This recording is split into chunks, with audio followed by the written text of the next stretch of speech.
Hey everybody, now I know it's early in the morning, but you know what, nobody's here, I don't have much to do, so I'm going to make a vlog video reviewing I Now Pronounce You Chuck and Larry. Now before I get started, I want to give some shout outs to Brandy501, who left me a nice comment on one of my videos. I have your song request, I haven't forgotten that. It's on my list, and I will get to it when I can. EchelonEffectMusic, who is a very talented rap artist. He has one video, but check him out. He's available on iTunes as well, so check him out. And Everything But Nothing One, who wanted me to shout him out, so I did. I checked out your channel and got some cool videos on there. Check the people out, add them as friends, subscribe. The URLs are in the description box. Now back to I Now Pronounce You Chuck and Larry. This movie is a 2007 comedy, and it has been getting crept upon. But I'll save you. So basically, the movie is about two firefighters named Chuck and Larry. Chuck's played by Adam Sandler, and Larry is played by Kevin James. They're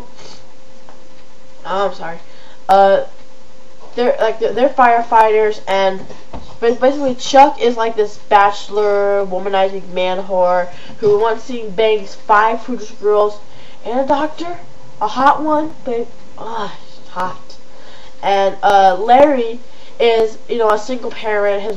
His wife passed away a year ago, and so he's basically raising his 2 kids, Eric and Tori.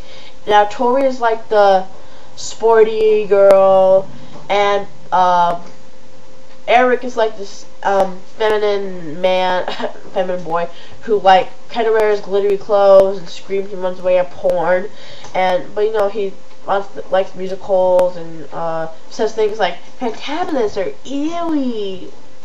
Okay, I don't care if you're young or not. I think it's about 10 or whatever. If you scream and run away from porn, you're gay. I don't care. Okay, maybe if you're 9 and under, sure, but if you're 10 and older, scream and run away at porn, you're gay. Okay. And so one day they're fighting a fire, Chuck and Larry, and Chuck is knocked unconscious by when the roof falls, and so Larry steps in and saves his life, and they wake up in the hospital, and so Chuck's like, you saved my life, man, thanks. I owe you, wherever, whenever. That's the code. And so basically, he was trying to get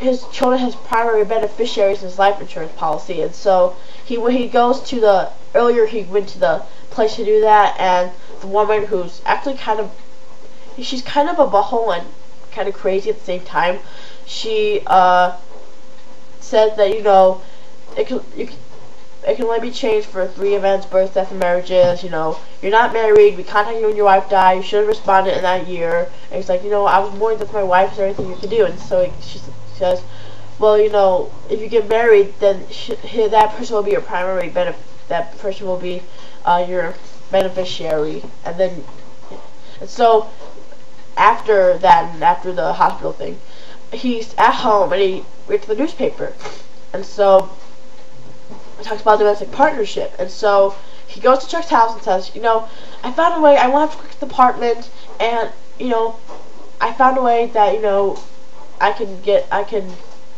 figure out this whole pension issue. So he says, okay, what is it? You'll be in charge of Eric and Tori if I die. And so he says, okay, how do I do that? And then she shows him domestic partnership, and at first he's really reluctant, but then he kind of says, okay, fine, kind of reluctantly says it.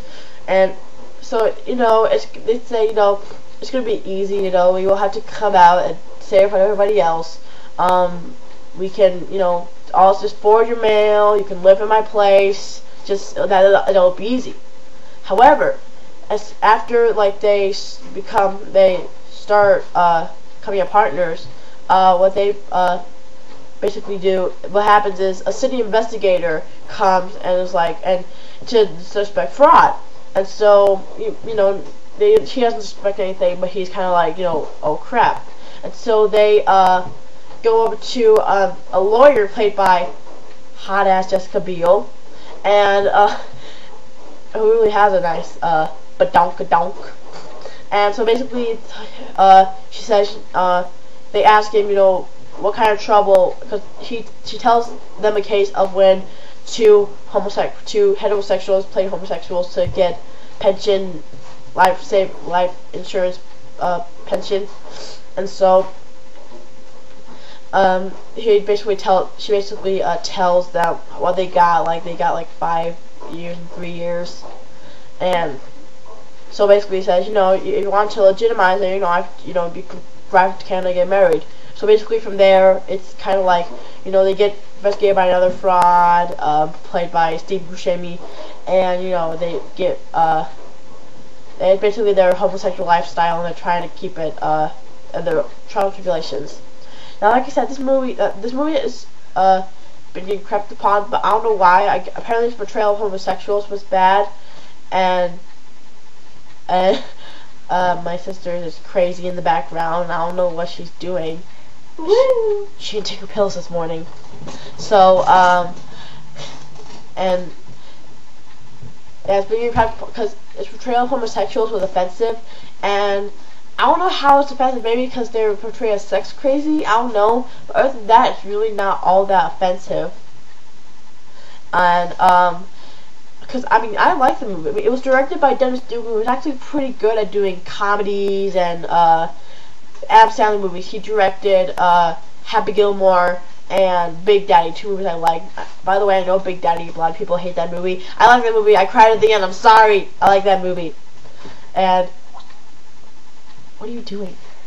I think my sister's officially gone mad. If anybody knows the phone number of a psychotic help, put it in the comment box.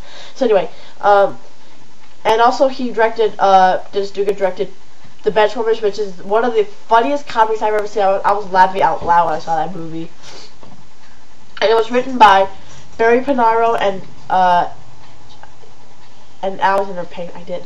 Barry Panaro apparently did. He wrote Kingpin, a movie I have, but I haven't watched yet, and Men in Black 2, which is actually a really good movie. I haven't seen Men in Black 1, but I own it.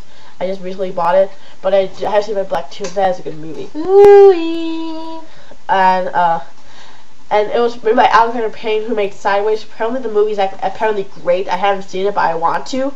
And so yeah, and you know, the writing's good, the directing's good, the acting. I mean, I know everybody's gonna ask who do you think was the funniest person in the movie?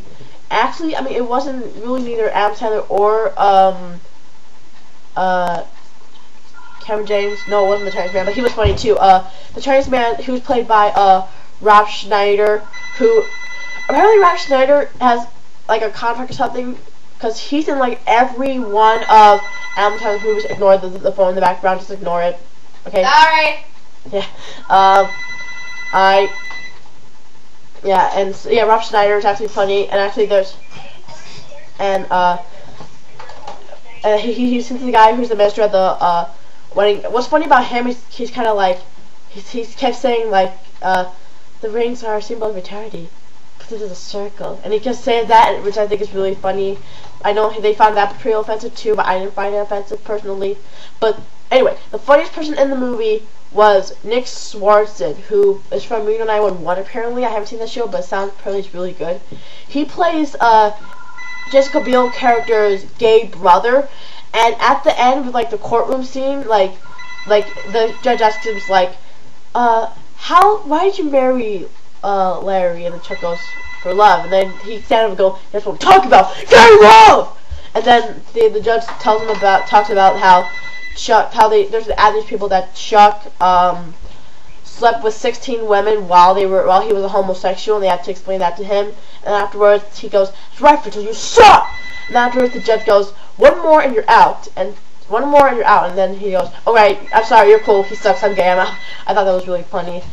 But yeah, you know, and also Ving Rhames is good. His whole deal is that he's like a big scary African American. He's African American man. He's like he's silent, but he's like apparently like deadly. But then you get a big revelation on his character. Like a fart. Yeah, I won't get into it. If you haven't seen the movie, I want you to find out for yourself. If you have seen the movie, don't spoil it for them. Don't. So you know, I really like it. I give it actually 3.5 out of 4 stars. That's how much I enjoyed this movie. Now that went on for a long time. Now, I want to know a few things in the comment box. 1, have you seen An Opportunity Circular 2, did you like, I promise you, Chuck and Larry? 3, did you find it offensive, or did you not find it offensive? And 4, I mentioned Alexander Payne, who was one of the co-writers at Sideways. If you see the movie, did you like it or not? Because I know apparently it's really great and I want to see it, but I just want to know your opinion. Well, I guess that's it. Good thing that we usually say it's late for 15 minutes. Cause that's a good thing. So because it's really long. See ya. Bye. Don't lose.